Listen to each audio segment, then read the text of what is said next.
Hello बच्चों, कैसे हैं? बहुत अच्छे होंगे, बिल्कुल। बच्चों, आपकी तो पढ़ाई थोड़ा सा इस समय लॉकडाउन की वजह से थोड़ा प्रभावित हो रही है। इसी परिप्रेक्ष्य में हम लोग स्टार्ट कर रहे हैं केमिस्ट्री का चैप्टर नंबर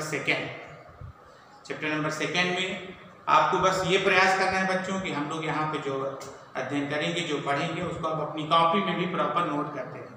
और अगर आपको वीडियो अच्छा लगे तो इसको लाइक और शेयर भी कर दीजिएगा। थैंक यू बच्चों। तो आइए हम लोग देखते हैं क्लास। बच्चों, ये जो आपकी 12th क्लास है, इसमें सेकेंड नंबर चैप्टर में है सॉल्यूशन, विलयन। हम लोग बात करेंगे विलयन की। देखिए, विलयन को इंग्लिश में हम लोग सॉल्यूशन कहते हैं, है ना।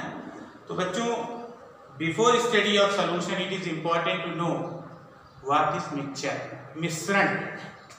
तो बच्चों, मिश्रण तो आप लोग जानते हैं, मिश्रण दो या दो से अधिक पदार्थों को किसी भी अनुपात में अगर हम मिला दें तो बनने वाला जो पदार्थ होता है उसको मिश्रण कहते हैं। अब मिश्रण जो भी बनेगा वो दो तरह का हो सकता है। या तो उसमें जो भी पदार्थ मिलाए गए हैं वो अलग अलग दिखाई देते हैं, या तो जो भी पदार्थ उसमें मिलाए गए हैं वो अलग अलग दिखाई ना देते। तो जब यदि मिलाए गए पदार्थ अलग अलग दिखाई देते हैं तब ऐसा मिश्रण कहलाता है समांगी मिश्रण। और यदि मिलाए गए पदार्थ अलग अलग दिखाई नहीं देते हैं तब तो हो गया समांगी मिश्रण। और यदि अलग अलग दिखाई देते हैं तो वो क्या होता है? विषमांगी मिश्रण। बच्चों, समांगी मिश्रण और विषमांगी मिश्रण की हम लोग बात करने वाले हैं। तो समांगी मिश्रण क्या होता है? जिसमें उसके पदार्थ अलग अलग दिखाई नहीं देते हैं। और जब हम लोग बात करेंगे समांगी मिश्रण को ही विलयन, बच्चों यहाँ पे लिखा हुआ है दो या दो से अधिक पदार्थों का समांगी मिश्रण विलयन कहलाता है। सॉल्यूशन क्या है?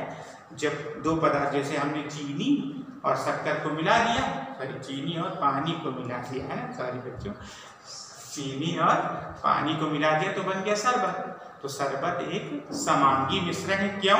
क्योंकि न तो इसमें शक्कर आप देख पा रहे हो और न ही इसमें पानी देख पा रहे हो। जो दिख रहा है पानी जैसा दिख रहा है वो पानी नहीं है, वो तो शरबत है ना। तो वही यहाँ पे दिया हुआ है, नमक अथवा चीनी का जल के साथ मिश्रण। बच्चों, एक खास बात और यहाँ पे लिखी हुई है कि विलयन में प्रयुक्त अवयव आपस में रासायनिक क्रिया नहीं करते। रासायनिक क्रिया का क्या तात्पर्य है? यदि दो पदार्थ जो भी हम मिला रहे हैं अगर उनमें आपस में रासायनिक क्रिया हो गई तो रासायनिक क्रिया के पश्चात बनने वाला पदार्थ मिश्रण नहीं होता, बल्कि वह क्या होता है? यौगिक, है ना। तो इसलिए जो है ये इंपॉर्टेंट बात है, ये कभी डाउट में नहीं पड़ना है कि जो भी पदार्थ आप मिला रहे हो उसमें आपस में रासायनिक क्रिया नहीं होनी चाहिए, है ना। तो विलयन में प्रयुक्त अवयव आपस में रासायनिक क्रिया नहीं करते। जैसे उदाहरण के तौर पर नमक अथवा चीनी का जल के साथ मिश्रण। बच्चों, ये रासायनिक क्रिया हो रही है कि नहीं हो रही है, इसको हम कैसे पहचानेंगे? तो ये इंपॉर्टेंट बात है कि यदि आप दो पदार्थ मिलाए हो और दो पदार्थ मिलाने के बाद जो भी नया पदार्थ बना है वो क्या जो बनने वाला नया पदार्थ है वो उसमें जो मिलाए गए पदार्थ के गुण मौजूद है कि नहीं। यदि मिलाए गए पदार्थ के गुण मौजूद है, यदि मिलाए गए पदार्थ के गुण मौजूद हैं, इसका मतलब रासायनिक क्रिया नहीं हुई है। और यदि मिलाए गए पदार्थ के गुण मौजूद नहीं है तो इसका मतलब रासायनिक क्रिया हो। बच्चों, अब हम लोग बात करेंगे, ये दो उदाहरण लिखे हुए हैं। विलयन, एक बार फिर से मैं बता देता हूँ, विलयन है क्या? दो या दो से अधिक पदार्थों का समांगी मिश्रण विलयन कहलाता है। विलयन के बच्चों, विलयन में दो इंपॉर्टेंट बात होती है, एक विलेय और दूसरा विलायन। विलेय कौन? विलयन में वह अवयव जिसकी मात्रा कम होती है वह विलेय कहलाता है। कम का क्या तात्पर्य? जैसे हम लोग शरबत बना रहे हैं तो शक्कर और पानी की बात करते हैं, तो शक्कर कम मात्रा में रहता है तो वह विलेय है, और पानी अधिक मात्रा में रहता है इसलिए वो क्या है?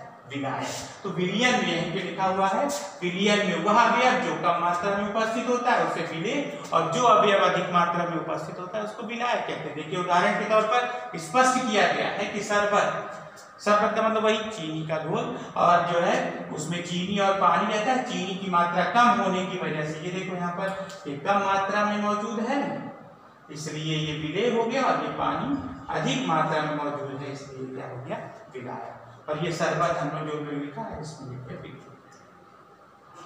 तो बच्चों हम लोग बात कर चुके हैं विलयन क्या है, पदार्थों का समांगी मिश्रण। समांगी मिश्रण एक बार फिर से स्पष्ट हो कि जो भी पदार्थ आप मिला रहे हो वो अलग अलग दिखाई ना दे, वो समांगी मिश्रण हो गया। अब बच्चों हम लोग बात करेंगे विलेय और विलायक की। तो विलेय कौन, जिसकी मात्रा कम हो, और विलायक जिसकी मात्रा अधिक हो। फिर हम लोग आ जाते हैं विलयनों के वर्गीकरण। बच्चों विलयन एक्चुअली क्या है, विलयन को हम कई आधार पर डिवाइड कर सकते हैं, कई आधार पर हम उसको बांट सकते हैं। कई आधार क्या, जैसे हम लोग बात करेंगे घटकों की संख्या के आधार पर। अभी मैं स्पष्ट करता हूं इसका क्या तात्पर्य है। विलायक की भौतिक अवस्था के आधार पर, विलेय की मात्रा के आधार पर। तो हम लोग अब फिर से बात करेंगे घटकों की संख्या के आधार पर विलयनों का वर्गीकरण। तो बच्चों घटक, घटक मतलब जो भी पदार्थ आप उसमें मिला रहे हैं। जैसे हम लोग बात कर रहे थे अभी, यहाँ पर देखिए एल्कोहल और जल का मिश्रण है। तो एल्कोहल और जल के मिश्रण में एल्कोहल और जल दो घटक, चीनी अथवा नमक को जल के साथ, तो चीनी और जल ये दो घटक हो गए। तो इस आधार पर विलयन अगर दो घटक हैं, दो घटक भी हो सकते हैं, तीन घटक भी हो सकते हैं। तो यदि जो है देखिए घटकों की संख्या के आधार पर विलयनों को हम कई भागों में बांट सकते हैं। दो मैंने लिख दिया है यहाँ पे, देखिए द्विअंगी विलयन, बाइनरी सॉल्यूशन, और दूसरा है त्रिअंगी विलयन। बच्चों द्विअंगी विलयन मतलब दो घटक होंगे। दो घटक कौन कौन से, एक तो विलेय होगा, एक तो विलायक। किसी भी विलयन में विलेय और विलायक तो महत्वपूर्ण है ही। तो एक विलेय है और एक विलायक है, तो विलेय और विलायक। अब जैसे इसमें एग्जांपल हम लोग लिख सकते हैं यहाँ पर, जैसे इस द्विअंगी विलयन में एक तो लिख दिया एल्कोहल प्लस वाटर, दो चीजें हो गई, दो घटक हो गए। तीन घटक की बात करें, विलेय भी रहे, विलायक भी रहे। विलायक जो सबसे अधिक मात्रा में रहेगा वो विलायक। जैसे हमने तीन चीजें मिला दी, नमक या पानी ले लिया, पानी ले लिया, शक्कर ले लिया और नींबू का रस ले लिया। तो पानी, शक्कर, नींबू का रस, इसका समांगी मिश्रण बन गया।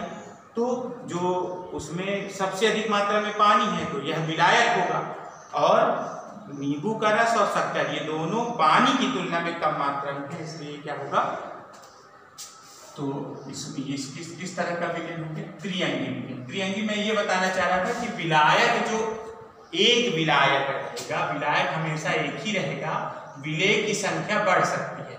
अगर एक विलायक एक विलेय है तो द्विअंगी हो गया, एक विलायक दो विलेय है तो त्रिअंगी। ऐसे ही एक विलायक तीन विलेय होंगे तो ये चतुर्थअंगी ऐसे हो सकता है। इसके बाद बच्चों हम लोग बात करेंगे विलायक की भौतिक अवस्था के आधार पर विलयनों का वर्गीकरण। तो विलायक की भौतिक अवस्था बच्चों इस आधार पर हम लोग भौतिक अवस्था की बात करते हैं। भौतिक अवस्था देखिए तीन तरह की होती है। एक होता है ठोस, दूसरा होता है द्रव, और तीसरा होता है गैस। तो ठोस, द्रव, गैस ये किसी भी पदार्थ, कोई विलायक विलेय से मतलब नहीं है, कोई भी पदार्थ की तीन मुख्य भौतिक अवस्था है। ठोस भी हो सकता है, द्रव भी हो सकता है, गैस भी हो सकता है। यदि ठोस, अब यहाँ पर विलायक की जो अधिक मात्रा में रहेगा, यदि वह ठोस है तो विलयन की प्रकृति कैसी हो जाएगी, ठोस हो जाएगी। ये देखिए, तो इसलिए एक हो गया ठोस विलयन, दूसरा द्रव विलयन, और तीसरा हो गया गैस विलयन। अब ठोस विलयन सिंपल सी बात है, ठोस विलयन में विलायक क्या होगा, ठोस होगा। ये देखिए, ये जो शुरू के तीन यहाँ पे टेबल में लिखा हुआ है, यदि विलायक ठोस है तो उस विलयन की फाइनल जो प्रकृति आएगी वो ठोस आएगी। इसलिए ऐसा विलयन जिसमें विलायक ठोस और विलेय ठोस भी हो सकता है, द्रव भी हो सकता है, गैस भी हो सकता है। तो ऐसा विलयन ठोस विलयन कहलाएगा। द्रव विलयन कौन? ऐसा विलयन जिसमें विलायक, क्योंकि विलायक की भौतिक अवस्था पर हम लोग आधारित कर रहे हैं, तो द्रव विलयन कौन? जिसमें विलायक जो है वो द्रव अवस्था में हो। अब विलेय ठोस भी हो सकता है, द्रव भी हो सकता है, गैस। तो ये जो 3 प्रकार हो गए ये द्रव विलयन हो गए। और ये गैस विलयन आप समझ ही गए होंगे कि जिसमें विलायक क्या होगा? गैस होगा, और विलेय ठोस, द्रव या गैस कोई भी हो सकता है। ये देखिए बच्चों सबके उदाहरण लिखे हुए हैं। जब विलायक ठोस, देखिए एक्चुअली वास्तव में क्या है कि ठोस विलयन भी 3 तरह के हो सकते हैं, द्रव विलयन भी 3 तरह के हो सकते हैं, और गैस विलयन भी 3 तरह के हो सकते हैं। यदि 3 तरह के कौन कौन से? ठोस विलयन जिसमें विलायक और विलेय दोनों ठोस हैं, ठोस द्रव विलयन जिसमें विलायक तो ठोस होगा लेकिन विलेय द्रव होगा, ठोस गैस विलयन जिसमें विलायक ठोस और विलेय गैस होगा। ऐसे ही द्रव ठोस, द्रव द्रव, द्रव गैस, गैस ठोस, गैस द्रव गैस, ये सब के एग्जाम्पल यहाँ पे उदाहरण दिए हुए हैं। अब इनका अध्ययन हम लोग अगली क्लास में हम लोग प्रॉपर करेंगे। ठीक है बच्चों, थैंक यू।